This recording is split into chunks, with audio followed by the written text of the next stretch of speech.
Let's start where the last college basketball season left off, with the reigning champions, the Villanova Wildcats. Their run through the March Madness bracket, where they outscored their opponents by double digits in every game, will go down as one of the most dominant performances in the history of the NCAA tournament. Unfortunately for them, in the immortal words of C. Thomas Howell, nothing gold can stay.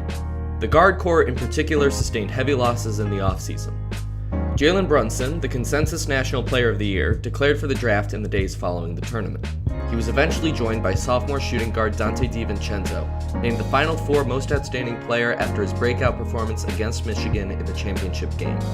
Throw in Michael Bridges, a great player, but really more of a stretch three than a dedicated guard, and I'm sure you begin to wonder how Villanova expects to challenge for the title again. Well, let's begin with returning players. Guard-wise, the big name to look out for here is Phil Booth, the redshirt senior, Maryland native who served last year as a sort of sixth man that started 31 games. He was out-minuted by DiVincenzo despite Donte only officially starting 10. In those 31 games, Booth put up a solid 10 points in 27 minutes on 59% true shooting.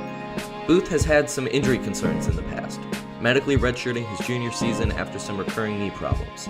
He also fractured his right hand in January, sitting out 8 games before returning and playing in every game after that, including starting every game in the tournament.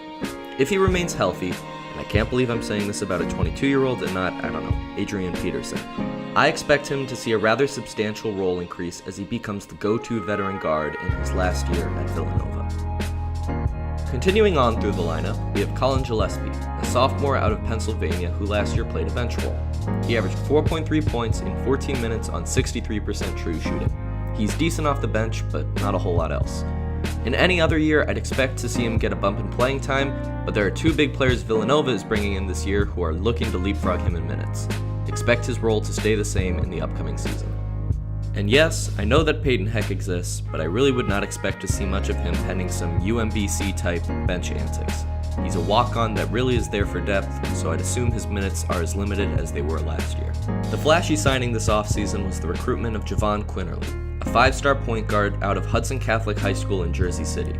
He initially committed to play at Arizona, but reopened his recruitment after an Arizona assistant was indicted in an FBI investigation surrounding a series of bribes the university handed out to potential recruits.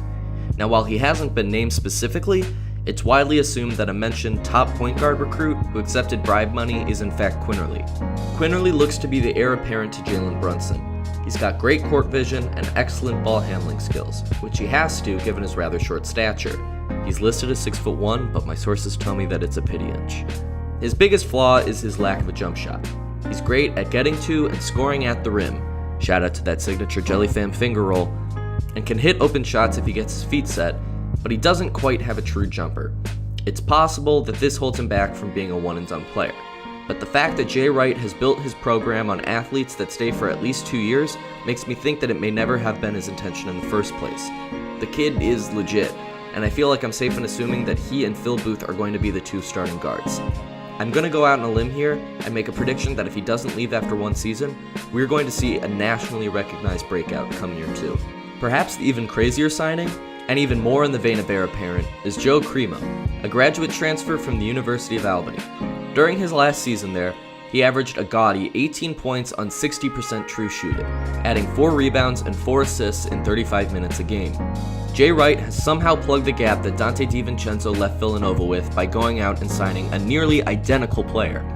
This guy is going to be huge for Villanova, and I believe is the piece that really lends them the credibility to another title run. I don't want to continue making comparisons to Donte, as obviously Joe is his own player, but expect him to have a similar 6th-man role on this year's team. He's a lights-out shooter that can cause major pains for opposing defenses if given even a little bit of space. Villanova lost a lot to this year's draft. It's almost inconceivable that they came out looking like this.